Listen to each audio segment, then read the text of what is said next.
We'll start with Tim Hassleback, who lives in Tennessee. Tim, does this play well for a Titans team that was so close last year? And by that, I mean the efforts to sign Henry to a long-term deal.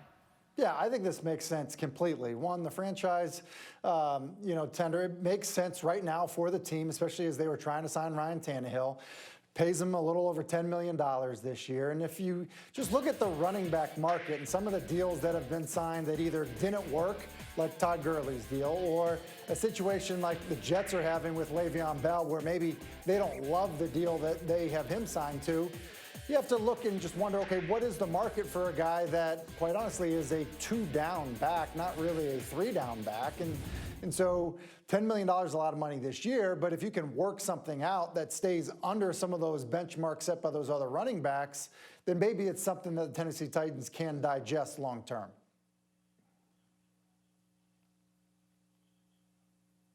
Ryan, I'll get you to weigh in here.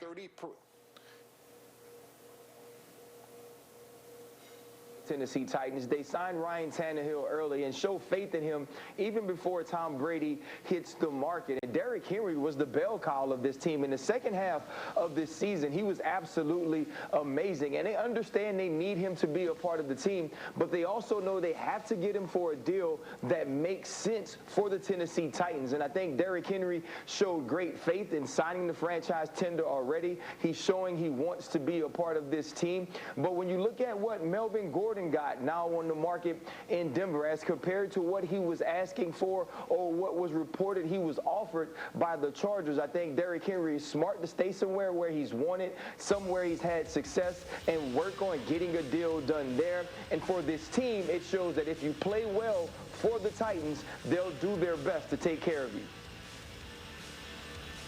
And what's really interesting about Derrick Henry in particular is last year he had 30% of all their yards from the line of scrimmage for the resurgent Tennessee offense. He's also actually a very good pass protector, so even though he's not your quintessential 3-down back, he does bring a lot of value. And what's really interesting from a big picture standpoint, the guys already touched on some of these other running back deals that didn't work out.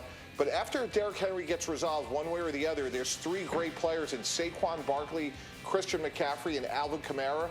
Those will be really interesting to see what kind of deals they get, because as the market has shown us, there's been such buyer's remorse on these bigger second contracts for running backs.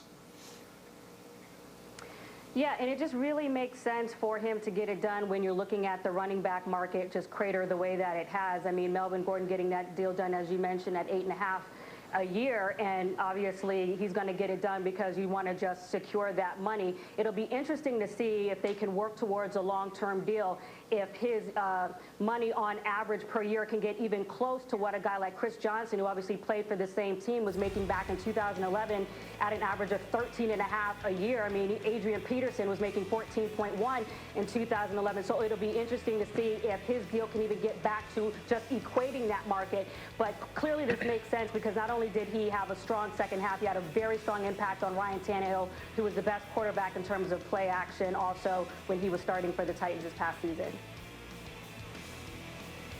It's pretty remarkable to me what Josina just brought up in terms of running back contracts 7 or 8 seasons ago. Think about that. The idea that a player is trying to get back to the threshold that was reached 7 years ago by players like Chris Johnson and Adrian Peterson in their prime, I think is an accurate reflection of what we have been talking about so far, guys, is that while I understand why Derrick Henry signed his tender right now to secure that $10+ million, I think if I'm the Titans, although they've expressed some interest and optimism in getting a deal done, I'm treading very lightly in terms of setting any sort of records with this contract. And I'm not trying to say that Derrick Henry was not remarkable for them last year, but an anecdote that I continue to rely upon is that when they were down by 2 scores in the 4th quarter of the AFC Championship game, Derrick Henry was not on the field. And it's not that he was not great and helped play a huge part in getting them there, but in a gotta-have-it situation, he wasn't on the field, which is another reason why I think running back contract negotiations right now, Wendy, are about as interesting and difficult for GMs and coaches and all those involved to properly contextualize and actually sort of come to an offer they're comfortable with that makes the player happy, but also doesn't put the team in a vulnerable spot in future years. It's a tricky proposition, no question, even when you consider that Henry is the third Titans player to win a rushing title since 1970, along with Earl Campbell and Chris Johnson. We continue with good news on the road to recovery for Tua Tagovailoa. The former Alabama quarterback has gone through 4 months of rehab to repair a broken hip and recently was medically cleared to return to the field to do drills, to throw a football again. And without giving a specific recovery timeline, Tagovailoa didn't rule out the idea that he would be available and able to play as a rookie. I'd say I'm 100% right now. I'm just ready to go out and play. It's been 4 months too long.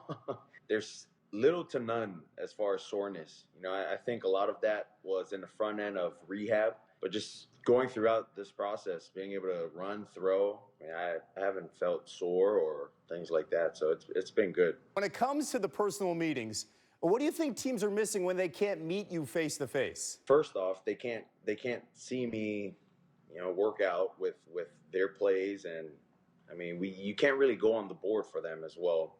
You can't do your medical with their team doctors. So there's a lot of things that play into factor, with all of this that's going on. Your agent said this week that you'll be ready to play as a rookie.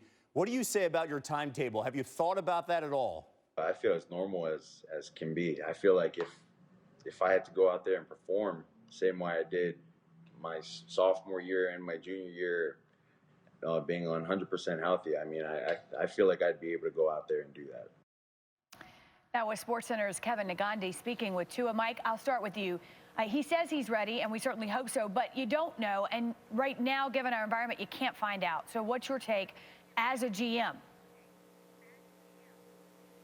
Yeah, Wendy, you can't take this player in the top 10. It would simply be irresponsible. Last year, Kyler Murray got over $35 million in fully guaranteed money with the first pick in the draft, and you just don't know where Tua is. You'll hope he's okay, but unless your doctors can check range of motion, mobility, have your strength coach, your trainers actually work him out, see how he does, it's just irresponsible to allocate that sort of guaranteed money in the top 10.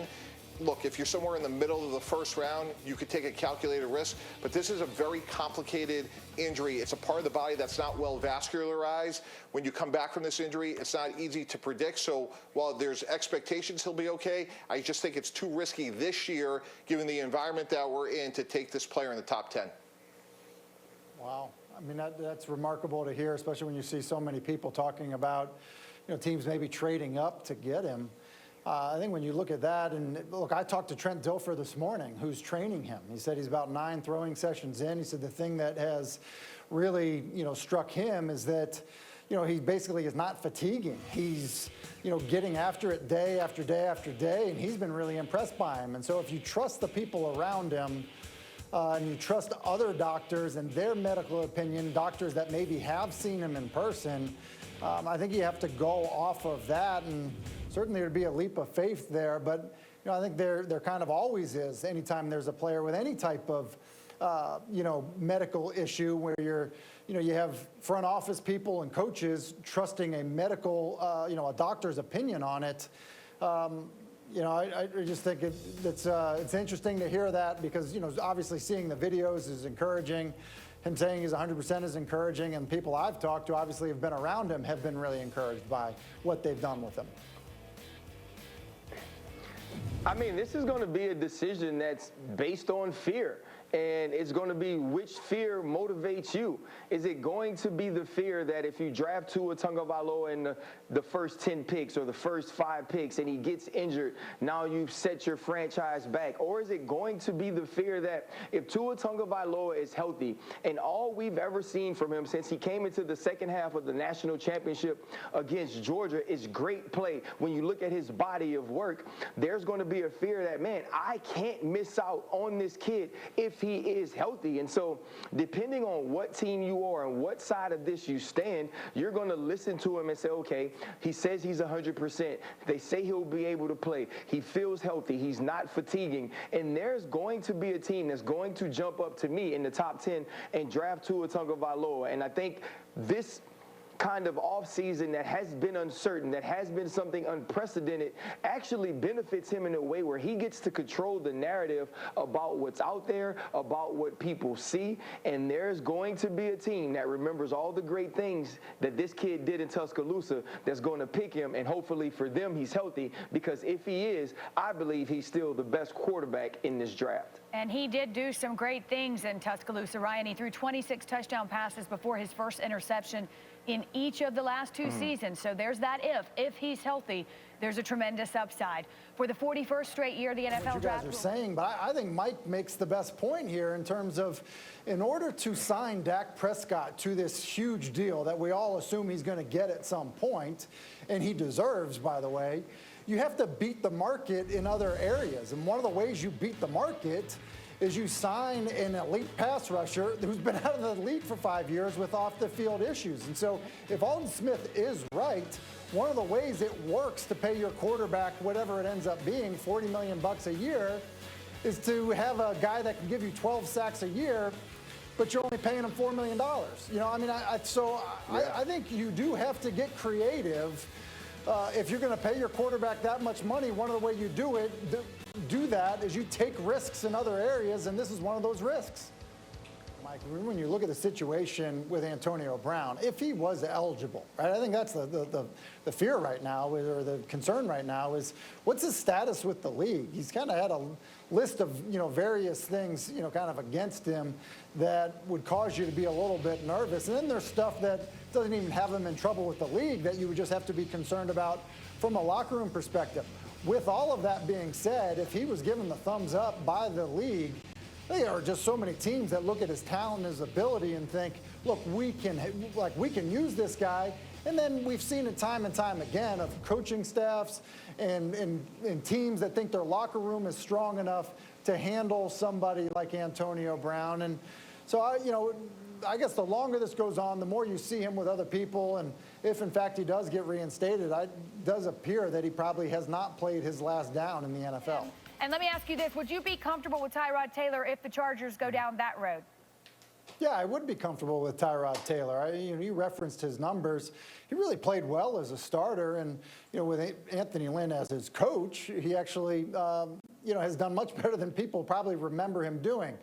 All of that being said, I think you can be both comfortable with Tyrod Taylor as being the starter and still be very open to addressing the quarterback room if you're the Chargers by way of the draft and possibly early in the draft, which maybe would be a good thing for Tyrod, or by way of Cam Newton if, you feel comfortable with where Cam is health-wise, to be in a situation where maybe when Cam sees a little bit softer market than he was anticipating, as a free agent, he, maybe signs a more team-friendly deal or less of a commitment from the team in terms of, the length of the deal. So, look, I think both of those things can be true. I think Anthony Lynn can be happy and confident in Tyrod Taylor, and they can still not be done addressing the quarterback position.